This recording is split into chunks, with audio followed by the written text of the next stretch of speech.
Ja, men jeg hedder så Lisa, og jeg har en uddannelse i antropologi og kommunikation, og så sidder jeg nu med min egen virksomhed, hvor jeg oversætter og tekstforfatter. Jamen altså, jeg har arbejdet et par forskellige virksomheder, både hvor jeg arbejder med oversættelse og kommunikation generelt, og også med markedsføring. Og det er sådan ligesom min erhvervserfaring, der har ført mig rundt i de forskellige facetter inden for kommunikation. Nå, men Lisa, fortæl mig lidt, og så har du oprettet dit eget firma, og hvad har du været inden for, der har været nogle forhindringer på din vej, som du har måttet overkomme? Jamen altså noget af det, som jeg var mest bekymret for, inden jeg startede, og faktisk også det første stykke tid efter jeg havde startet, det var alt det her med regnskab og skat og momsafregning. Fordi nu arbejder jeg med sprog, og det er fordi jeg vil med sprog, ikke fordi jeg vil med tal. Så altså, det var sådan set det, jeg var mest bekymret for.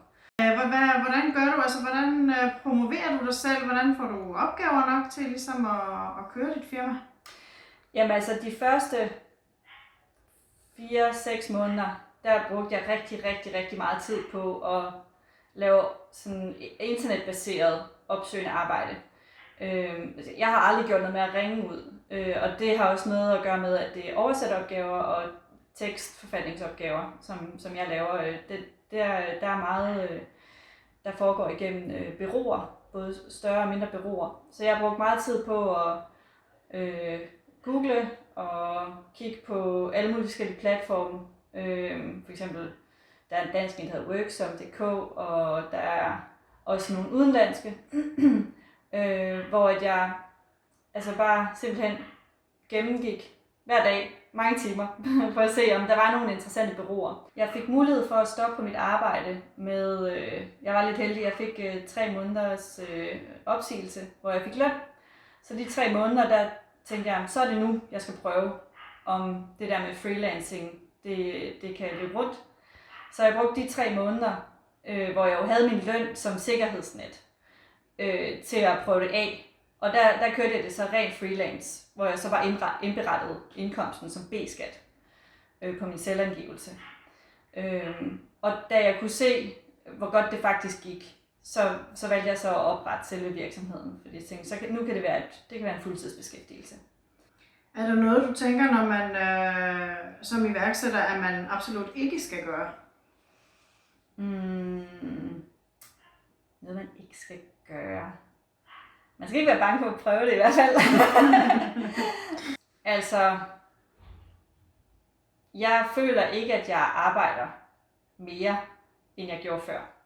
Men jeg kan godt se, når jeg kigger tilbage på i hvert fald de første 6 eller 8 måneder af min virksomheds levetid, der lagde jeg mange timer i, hvad der nok er arbejdsrelaterede aktiviteter. Men det føltes bare ikke som arbejde, fordi det var også bare min store interesse. Altså, det var bare det, jeg gerne ville.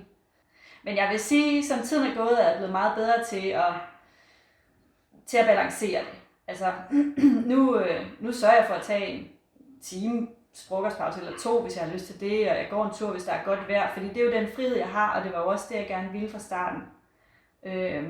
Altså, tage tidligt fri også, hvis der er godt vejr. Også selvom der er en opgave, der lyder rigtig spændende. Fordi der skal nok komme en opgave mere. Altså, det er også noget, jeg har lært.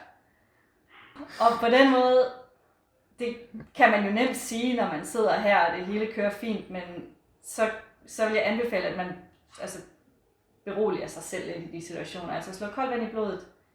Det skal nok gå, også selvom der er nogle dage eller uger, hvor du ikke synes, du har så travlt. Det skal nok komme. Nå, men Lisa, nu har vi jo fokus på kvinder her i denne omgang. Synes du, der har været nogle fordele eller ulemper ved at være kvinde og iværksætter? Altså, jeg føler egentlig, det har været ret ligeværdigt for mig at starte, altså på lige fod med de mænd. Jeg havde ikke følelsen af, at der var fordele eller ulemper for det ene køn versus det andet. Jeg kan måske have følelsen af, at hvis jeg nogle få gange har taget kontakt til en anden i branchen, sådan lidt ud af det blå for at spørge om nogle ting, Så ved jeg ikke, om der er lidt mere sympati, fordi det ligesom er kvinde til kvinde. Men altså, det er jo svært at vurdere, men det kan jeg måske godt lidt have følelsen af, men det er ikke noget sådan, altså jeg synes ikke, det er noget udtalt på den måde.